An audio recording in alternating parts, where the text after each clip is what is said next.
There's a device buried in the old cold north that breaks every rule you think you know about surviving winter. A machine so efficient, so stubbornly effective, that modern engineers still shake their heads at the numbers. And if you're into forgotten tech that laughs in the face of the elements, settle in and hit subscribe, because this is one of those stories that grips you from the first spark to the last ember. Let's step into a world where winter ruled like a tyrant, and firewood was as precious as iron. For half the year, northern Russia didn't just dip below freezing, it stayed there. Relentless cold, frozen ground, air so sharp it carved into bone, and yet the people living there used astonishingly little firewood. Record keepers from the 17th through 19th centuries weren't exaggerating. Estate logs, monastery inventories, and household accounts all repeat the same impossible truth.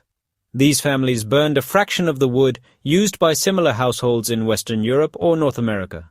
Either they were miracle workers, or they built something the rest of the world overlooked. It turns out they built a powerhouse disguised as a block of brick, a stove that functioned more like a slow-release heat engine than a fireplace. This thing wasn't rustic charm, it was survival engineered through centuries of trial, error, and brutal winters. To understand why this stove managed to stretch firewood the way a master huntsman stretches supplies, you have to look inside it. Not at the flames, not at the bricks. Inside the hidden pathways carved through its mass. Most Western fireplaces make the same mistake. Beautiful flames, cozy glow, and almost all of the heat shoots straight up the chimney and into the sky. The Russian stove refused to let heat escape without a fight. Inside its walls is a twisting maze. Hot gases don't get a straight exit. They move sideways, downward, around bends, through silent chambers. Only after surrendering almost everything they have do they drift upward into the flue. Every turn steals more warmth. Every slow detour presses heat deeper into the brick. The stove doesn't waste smoke. It squeezes it dry. Modern builders pay thousands of dollars trying to replicate this effect with steel exchangers and clever inserts. The people of the Old North achieved it with patience and brute force masonry. Most stoves today heat up fast and cool down even faster. The Russian stove played a longer game. It wasn't a metal box, it was a massive heat reservoir weighing thousands of pounds. Brick and stone love to hold heat. They drink it in slowly and release it with steady discipline. Cold air doesn't frighten them. They simply radiate warmth hour after hour, long after the fire goes dark. Families in rural villages didn't need to feed their stove all day. They burned a single load in the morning, sealed the firebox, and let the giant block radiate calm, deep heat through the walls and sleeping platforms. Old photos show families resting on the warm top of the stove. That wasn't some quaint tradition. That was the warmest spot in the house. A refuge during sickness. A place where frost-bitten limbs thawed, and children slept safely while storms howled outside. This wasn't decoration. This was life support. Tucked inside this massive structure was another brilliant idea.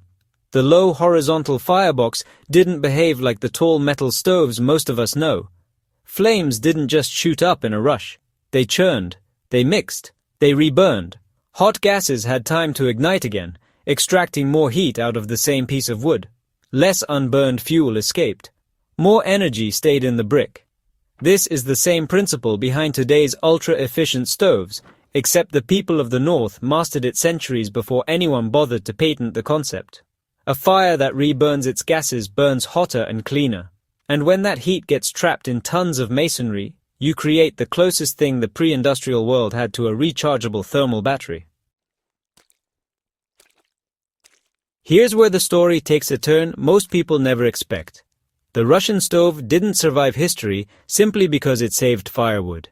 It survived because it became the heart of the home in a way few technologies ever do. It cooked meals slowly and evenly.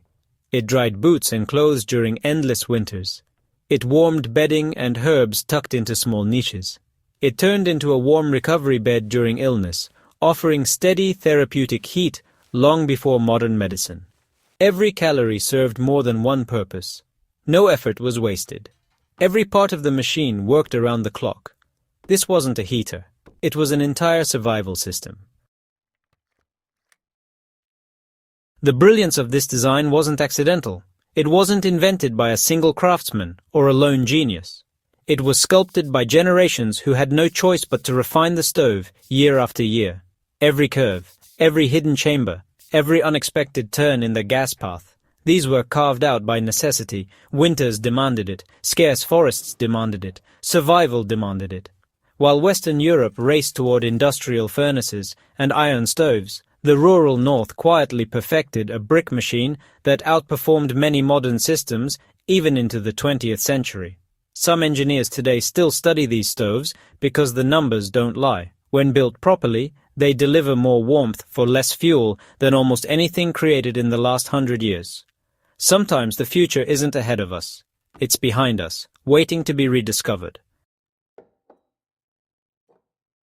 Here's the secret that ties all of this together. Fuel longevity isn't about stacking mountains of firewood. It's about building a home that refuses to surrender the heat you already create. Trap it, hold it, reverb it. Make every spark do double or triple the work. That is what the Russian stove achieved better than anything of its time. And it's why, even today, off-grid builders and survival enthusiasts still borrow its tricks when they need heat that lasts. If you want more deep dives into lost engineering, forgotten frontier science, and the survival system's history almost buried, subscribe to the Forgotten Warfronts and share this episode with someone who loves a good mystery. Let's keep these old secrets alive while they still have something to teach us.